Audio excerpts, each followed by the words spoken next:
আজকে বানাবো একটা মজাদার খাবার, যে কারণে আজকে সকালবেলা ঘুম থেকে তাড়াতাড়ি করে উঠে সোজা রান্নাঘরে চলে গেলাম। রান্নাঘরে গিয়ে ওই দেখো আলু দেখতে পাচ্ছ, এক ঝুড়ি আলু নিয়ে নিয়েছি বড় বড় সাইজের।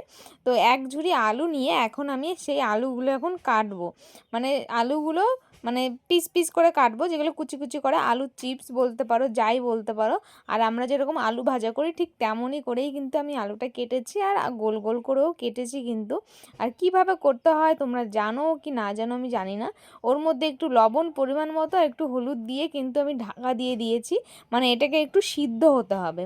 সিদ্ধ করে তারপরে এটাকে নামিয়ে নেওয়ার আগে একবার চেক করে অবশ্যই তোমরা দেখবে যে এই আলুটা কিন্তু পুরোপুরি সিদ্ধ হয়েছে কি না।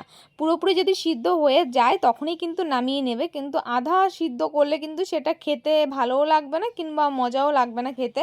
আর ভাজার সময় কিন্তু সেটা লালচে লালচে হয়ে যাবে, যে কারণে পুরোপুরি সিদ্ধটা করে নেবে। হতে পারে ভেঙে যেতে পারে হালকা। তারপরে আমি ঘরে এনে একটু ফ্যানের হাওয়া খাইয়ে দেখো পুরোপুরি ছাদে চলে এসেছি, কারণ ছাদে একটু রোদটা বেশি খাবে তো। কারণ ছাদে না দিলে পরে, মানে যাদের ছাদ আছে না আছে নিচেও দিতে পারো, কোনো সমস্যা নেই, কিন্তু আমি ছাদে দিয়েছি যেহেতু আমার একদিনেই শুকিয়ে যাবে। আর এটা পাতলা করে নেড়ে দেওয়ার পরে যে আমি বিকালবেলা এসে পুরো অবাক হয়ে গেছে, তোমরা বিশ্বাস করবে কি না করবে আমি জানি না, তোমরা নিজেরাই দেখে নাও।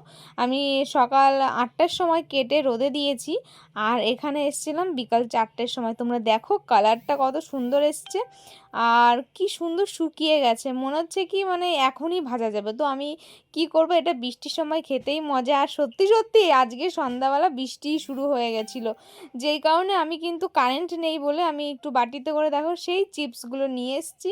এবার আমি কিন্তু ভাজবো, কারেন্টও নেই তোমরা বুঝতেই পারছো, যে কারণে দেখো আমি চিপসগুলো কিন্তু ভেজে নিয়েছি। দেখো কত সুন্দর ভাজা হয়েছে। হ্যাঁ, সিদ্ধটা ভালো হলে ভাজাটা অবশ্যই ভালো হবে, যেই কারণে সিদ্ধটা তোমরা একটু ভালো করে করবে। তারপরে এখানে একটু নুন আর একটু শুকনো লঙ্কার গুঁড়ি দিয়ে, ও খেতে যে কি দুর্দান্ত, যে না খাবে সেই মিস করবে।